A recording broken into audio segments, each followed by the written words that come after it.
Hi everyone, my name is Nick and welcome back to my YouTube channel. Now for today's video, we're going to talk about macro photography. Now previously, macro photography has been reserved for people with very nice cameras and very nice macro specific lenses, but not today.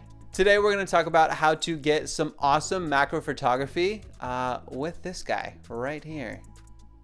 Old iPhone, cracked lens, doesn't matter.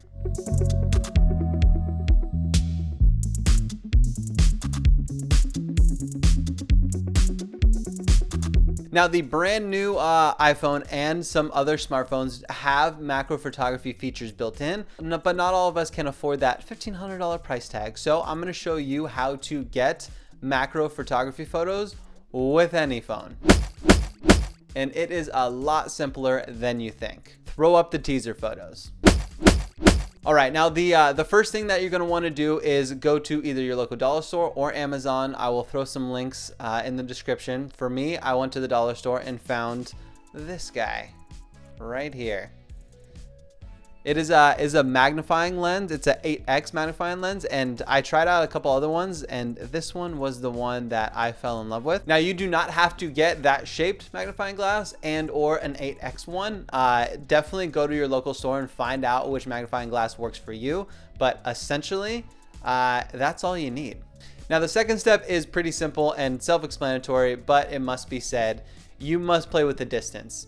Now, find a good distance that works for you as far as the magnifying glass to the object itself, and then play around with the focus. Now, the iPhone does get a little confused when you're getting up close. The focal length is just going all over the place, so definitely tap and hold just so you can lock in the focus, and then after that, you can move the camera around to get a very nice frame. Now, the next step is to make sure that you do it in a well-lit room. If you do it in a dark room, the photos are going to come out terrible. So because you're doing this handheld and you will have to punch in a little bit with the digital zoom, you do need proper lighting conditions so it doesn't take away anything from your image and you do not lack in any sort of quality.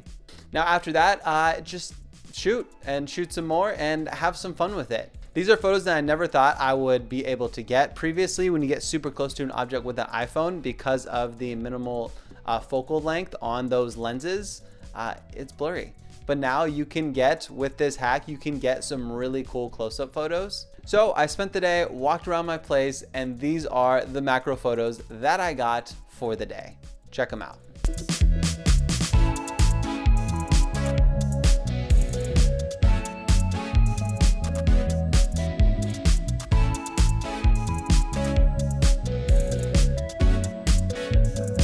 All right, and that is all I have for today's video. I hope I inspired some of you to go out and try this hack. If you do, throw it in the comment section. I would love to see what you guys come up with. Also, if you have any questions, do the same thing. Thank you so much for watching. Do not forget to like and subscribe if you want to see more videos like this. Thank you so much. I appreciate you, and I will see you next time. Peace.